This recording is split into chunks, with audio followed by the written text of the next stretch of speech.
Hi, I'm Sophia Swanepoel for Parent24. We're lucky to have Mandy Lee Miller with us today. She's a champion for car seats for every child in South Africa. She launched a massive campaign, Car Seat Full Stop, just now in July, and she's here to tell us more about why and how absolutely necessary it is that every child in South Africa is strapped into a car seat. Welcome, Mandy. Thank you very much for having me. Tell us, how did the campaign start? How did it come about? My daughter started school in January this year, and even though I'd always been aware of children bouncing around the backs of cars, as you are, it really became more prominent to me when I was taking my child to school and seeing some really, really fancy cars with little children not strapped in. And after seeing it consistently, I went and did some research and had a bit of a temper tantrum online on my blog around how people need to strap their kids in because the facts are devastating. Your blog is called? Pregnant in Cape Town. That's right, yeah? Yes. So essentially I discovered facts such as only 15% of children in South Africa are actually strapped in safely in cars. Means like 85% of children are not strapped in at all.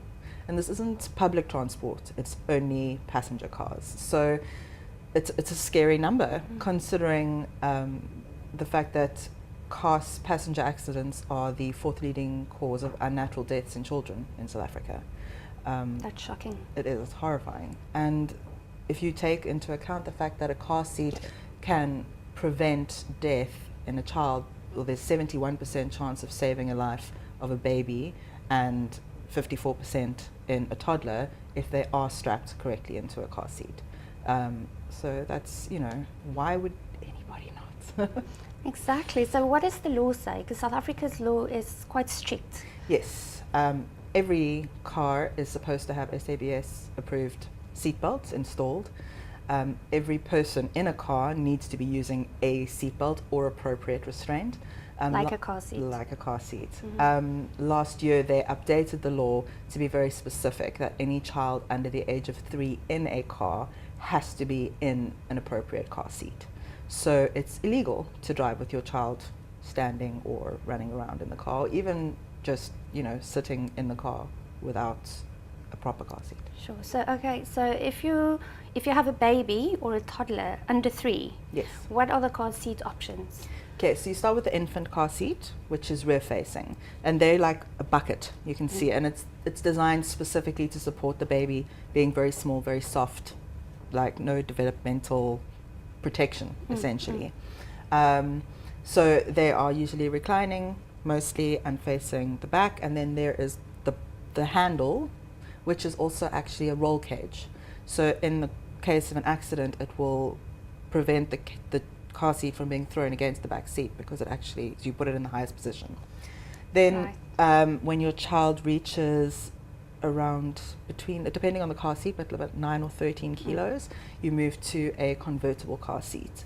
Up until recently, people always believed that from around 1 year old, you could turn your child forward facing. It isn't recommended. You should keep them rear facing as long as possible. It is difficult to find rear-facing car seats for convertible car seats for the age group. They do have them, and they're starting to introduce them as the research is becoming more prominent. South Africa is a little bit behind in terms of realizing the value of rear-facing car seats. But yeah, they do have them now. There are brands that do have rear-facing car seats that can rear-face for longer. And the ideal age would be between 4 and 6 years old, which is quite substantial For kids to face rearwards. Sure. Yeah. But at whatever stage, when your child's head, there's a way that it sits. If the convertible seat is slightly reclined, which is how they sit in the back, there's a point on the seat, it'll be in the manual, where if your child's head goes past that point, then they're ready to forward face. Right. Okay.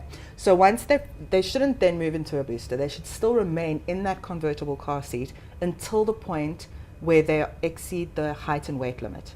Every car seat that is safe, like and approved to be used, has a little orange sticker on the side of it, which has the height and weight limit Right. for that car seat. So rear facing, and for as long as possible. Then you turn that car seat with the 5-point harness forward facing until they reach the maximum height and weight. And then they can move into a booster seat.